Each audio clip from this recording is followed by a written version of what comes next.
নির্বাচনের আগে যে কোনো রাজনৈতিক দলের প্রধানের কাছে সবচাইতে আনন্দের সংবাদ হচ্ছে সে ক্ষমতায় যাওয়ার নিশ্চয়তা পাওয়া। আর এর চাইতে বেশি আনন্দের সংবাদ হচ্ছে লং টাইম ক্ষমতায় যাওয়ার নিশ্চয়তা পাওয়া। আসসালামু আলাইকুম রহমতুল্লাহি ওয়া বারাকাতুহু। তারেক রহমানের সাথে ডক্টর ইউনূসের লন্ডনে একান্ত সাক্ষাৎকার এবং এই বৈঠক শেষে তারেক রহমানের হাস্যোজ্জ্বল চেহারা, এরপর বিএনপির সাথে ডক্টর ইউনূস সরকারের যেই বৈরিতা সম্পর্ক ছিল এটা 360 ডিগ্রি অ্যাঙ্গেলে ঘুরে যাওয়া এবং হঠাৎ করে বিএনপির সাথে ডক্টর ইউনূস সরকারের সম্পর্ক ভালো হয়ে যাওয়া, এটা কি অযৌক্তিক? তারেক রহমানের সাথে ডক্টর ইউনূসের গোপন বৈঠকে কী কথাবার্তা হয়েছে এটা আমার মতো ক্ষুদ্র মানুষের জানার কথা না। এমনকি বিএনপির হাইকমান্ড এবং বড় বড় যেসব নেতারা রয়েছে তারাও কিন্তু সব কিছু জানার কথা না, কারণ এই কথাগুলো ডক্টর ইউনূস এবং তারেক রহমানের মধ্যে সীমাবদ্ধ থাকবে। কিন্তু তারেক রহমান এবং ডক্টর ইউনূসের বৈঠকের পর তাদের দুইজনের আচরণ দেখে অনেকটাই বোঝা যাবে যে তাদের মধ্যে কি সমঝোতা হয়েছে। আমি সেই বিষয় নিয়ে কিছু খোলামেলা আলোচনা করব। দেখেন তো আপনার ভাবনার সাথে আমার ভাবনাটা মিলে কিনা। যারা মনে করছেন ডক্টর ইউনূস সরকারের বিরুদ্ধে বিএনপি নেতাদের যেসব বক্তব্য বিবৃতি এগুলো তারেক রহমানের পরামর্শ ছাড়া হয়েছে, তারা বোকার স্বর্গে বসবাস করছেন। মূল কথাটা হচ্ছে তারেক রহমান নিজে না বলে এটা বিএনপি নেতাদের মাধ্যমে বলিয়েছেন। যখন বিএনপির মধ্যে সরকারের উত্তেজনা হবে তখন ডক্টর ইউনূস তারেক রহমানের সাথে বসতে বাধ্য হবে। আর সেই সুবাদে ডক্টর ইউনূস নিজে লন্ডনে গিয়ে তারেক রহমানের সাথে বসেছেন, যাতে সরকারের মধ্যে এবং বিএনপির মধ্যে দূরত্ব কমে যায় এবং বিএনপি যাতে ডক্টর ইউনূস সরকারকে বিরক্ত না করে। দুইজনের বৈঠকের পর তাদের আচরণে কি বোঝা যাচ্ছে সেটা সংক্ষেপে ব্যাখ্যা করার চেষ্টা করব ইনশাআল্লাহ। নির্বাচনের আগে যে কোনো রাজনৈতিক দলের প্রধানের কাছে সবচাইতে খুশির সংবাদ হচ্ছে ক্ষমতায় যাওয়ার নিশ্চয়তা পাওয়া। আর এর চাইতে বেশি খুশির সংবাদ হচ্ছে লং টাইম ক্ষমতায় থাকার নিশ্চয়তা পাওয়া। এখন তারেক রহমানকে ডক্টর ইউনূস কী নিশ্চয়তা দিয়েছেন যে তারেক রহমান এতটা খুশি ডক্টর ইউনূসের প্রতি এবং বিএনপিও ডক্টর ইউনূসের প্রতি এত খুশি? দেখেন, বিএনপি একটা রাজনৈতিক দল, তারা সব কিছু রাজনৈতিকভাবে চিন্তা করবে। 5 আগস্টের আগে ডক্টর ইউনূসের সাথে আওয়ামী লীগের যে খারাপ সম্পর্কটা ছিল এবং 5 আগস্টের পরে ডক্টর ইউনূস প্রধান উপদেষ্টা হওয়ার কারণে আওয়ামী লীগের জন্য এটা সবচাইতে খারাপ নিউজ। একদিকে ডক্টর ইউনূসের আন্তর্জাতিক একটা সম্মান রয়েছে বা গ্রহণযোগ্যতা রয়েছে, তার উপর তিনি এখন বিপ্লবী সরকার বলেন বা গণ অভ্যুত্থান পরবর্তী সরকার বলেন, তিনি সেই সরকারের প্রধান। যেহেতু আওয়ামী লীগের প্রতি বাংলাদেশের বড় একটা মানুষের প্রচণ্ড ঘৃণা রয়েছে, সেটাকে কাজে লাগিয়ে ডক্টর ইউনূস আওয়ামী লীগকে পরিপূর্ণভাবে নিষিদ্ধ করে দিতে চাইছেন। কিন্তু এখানে বিএনপি দ্বিমত পোষণ করেছে। যেটা বলেছিলাম যে বিএনপি যেহেতু রাজনৈতিক দল, তারা সব কিছু রাজনৈতিকভাবে হিসাব করবে। এখন অনেকেই ভাবেন যে বিএনপি হঠাৎ করে আওয়ামী লীগের প্রতি এত মহব্বত বেড়ে গেল কেন, বা আওয়ামী লীগকে বিএনপি কেন রাজনীতিতে টিকিয়ে রাখতে চায়, এটা প্রথমে একটু বোঝা দরকার। আওয়ামী লীগকে যদি পুরোপুরি নিষিদ্ধ করে দেওয়া হয় তাহলে বিএনপির প্রধান প্রতিপক্ষ হবে ইসলামিক দল বা ইসলামিক দলগুলো বা জামাত ইসলামী। কিন্তু ইসলামিক দলগুলো বিএনপির প্রধান প্রতিপক্ষ হলে বিএনপির জন্য কিন্তু এটা স্বস্তির বিষয় না, এখানে বিএনপির ভয়ের জায়গাও রয়েছে। এছাড়া ডক্টর ইউনূস কিন্তু চেষ্টা করেছে যে এই যে এনসিপি নামক যে দলটা, এই দলটাকে আওয়ামী লীগের বিকল্প দল হিসেবে তৈরি করা। দ্রুত সময়ে যদি নির্বাচন হয়ে যায় বা 5 আগস্ট পরবর্তী সময়ে এনসিপির যে জনপ্রিয়তাটা ছিল এটা কিন্তু অনেকটাই এখন একেবারে দুর্বল হয়ে গেছে, মানে মানুষের এখন এনসিপির প্রতি কোনো আকর্ষণ নেই। সবগুলো মিলে যদি আওয়ামী লীগকে পরিপূর্ণভাবে নিষিদ্ধ করে দেওয়া হয় তাহলে প্রধান বিরোধী দল আসতে যাচ্ছে ইসলামিক দলগুলো বা জামাত ইসলামী। এখন জামাতে ইসলামী যদি বিএনপির প্রধান বিরোধী দল হয়, তাহলে বিএনপির জন্য ভবিষ্যতে কি কি সমস্যা হবে?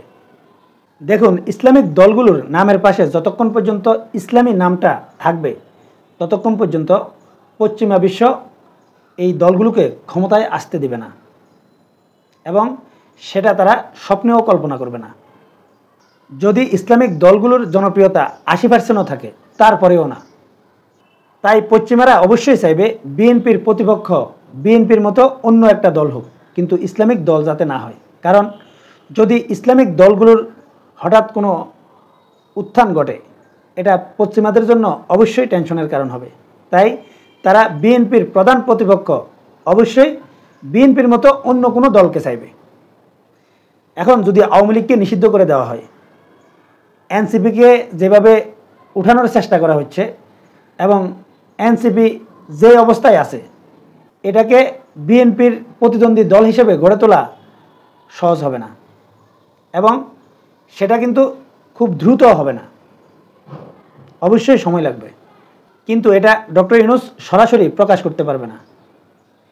এই কারণে তারেক রহমানের সাথে ডক্টর ইউনূসের বৈঠক বা গোপন বৈঠক বা একান্ত বৈঠক অত্যন্ত জরুরি ছিল।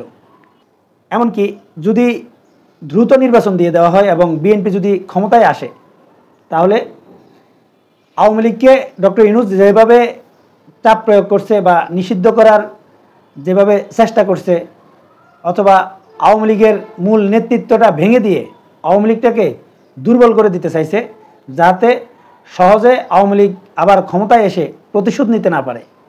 এইসব নিশ্চয়তার জন্য বিএনপির বা তারেক রহমানের সহযোগিতা অবশ্যই দরকার ডক্টর ইউনূসের।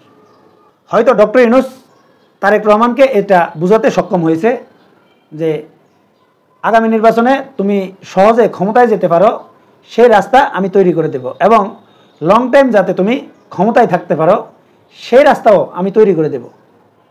ভারত তোমাকে এখন সহযোগিতা করলেও বা তোমার পক্ষ করলেও, যখন সুযোগ আসবে যে আওয়ামী লীগকে প্রতিষ্ঠা করার, সেই সময় ভারত তোমাদেরকে আর সহযোগিতা করবে না। এটা বুঝিয়ে তারেক রহমানকে আসলে খুশি করতে পেরেছে বলে আমি মনে করি। এছাড়া ডক্টর ইউনূস যেভাবে আওয়ামী লীগের পিছনে লেগেছে এবং আওয়ামী লীগকে যেভাবে চাপ প্রয়োগ করছে, বিএনপি ক্ষমতায় থাকলে কোনো রাজনৈতিক দল অন্য রাজনৈতিক দলকে এতটা চাপ প্রয়োগ করতে পারবে না, বা ডক্টর ইউনূস আওয়ামী লীগকে যতটা দুর্বল করার চেষ্টা করছে, এটা কোনো রাজনৈতিক দল পারবে না। এই কারণে আওয়ামী লীগও চাইছে যে দ্রুত নির্বাচন হয়ে যাক, এবং দ্রুত নির্বাচন হয়ে গেলে ডক্টর ইউনূসকে মোকাবেলা করার চাইতে বিএনপিকে মোকাবেলা করা আওয়ামী লীগের জন্য সহজ হবে। এই কারণে আওয়ামী লীগ কিন্তু আপাতত বিএনপির পক্ষে কথা বলছে। আপনারা যদি একটু লক্ষ্য করেন, তাহলে বুঝতে পারবেন যে আওয়ামী লীগ কিন্তু বিএনপির বিরোধিতা করে না, বিএনপিকে নিয়ে কোনো বাজে মন্তব্য করে না। তাদের যত রাগ, যত ক্ষোভ, সবগুলো কিন্তু জামাতের উপর বা ইসলামিক দলগুলোর উপর। এছাড়া ডক্টর ইউনূস তারেক রহমানকে এটাও বুঝিয়ে থাকতে পারেন, বাংলাদেশের রাজনীতিতে ভারতের যে আধিপত্য, যেই শক্তি, এটা ডক্টর ইউনূস অনেকটাই কমিয়ে দিয়ে যাবেন, যাতে তারেক রহমান এই বাংলাদেশটাকে পরিচালনা করতে অনেকটাই সহজ হয়, যাতে ভারতের প্রভাব বিএনপিকে দুর্বল করে না দেয়। এই জাতীয় আশ্বাস না পেলে তারেক রহমান এভাবে খুশি হতো না এবং এত আনন্দিতও হতো না। এখন অনেকে বলতে পারেন যে প্রধান বিরোধী দল ইসলামিক দলগুলো থাকলে বিএনপির অসুবিধাটা কি? সত্যিকার অর্থে বিএনপির যদি জনপ্রিয়তা কমে যায় এবং ইসলামিক দলগুলোর হঠাৎ করে যদি জনপ্রিয়তা বেড়ে যায়, তাহলে বাংলাদেশে কিন্তু ভিন্ন কিছু ঘটবে, যেটা বিএনপি আশা করছে না। এখন কি ঘটতে পারে?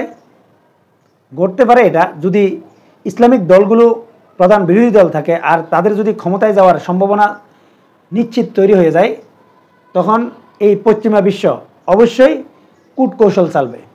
মানে এই ইসলামিক দলগুলোকে ঠেকানোর জন্য সেনাবাহিনীকে দিয়ে বা তৃতীয় কোনো শক্তির হাতে দেশ চলে যেতে পারে, যেটা 1/11-এর মতো।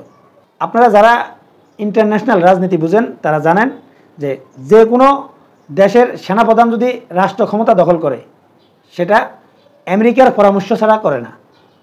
মানে আমেরিকার পরামর্শে সব কিছু করে।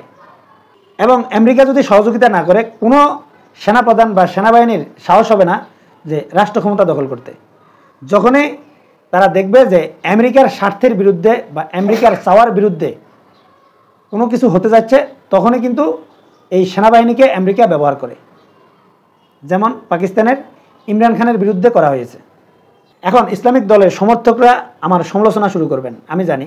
আমি অনেক কিছু আসলে বলি না শুধু এই কারণে যে যাতে ইসলামিক দলের বা ইসলামিক দলগুলোর যারা সমর্থক রয়েছেন তাদের মানসিকতা যাতে নষ্ট না হয়।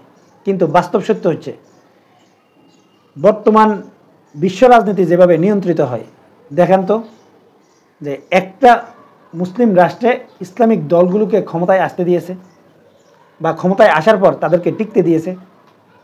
যেমন ব্রাদার্সহুড, তারা ক্ষমতায় আসার পরে সেনাবাহিনীকে দিয়ে তাদেরকে ক্ষমতাচ্যুত করা হয়। মানে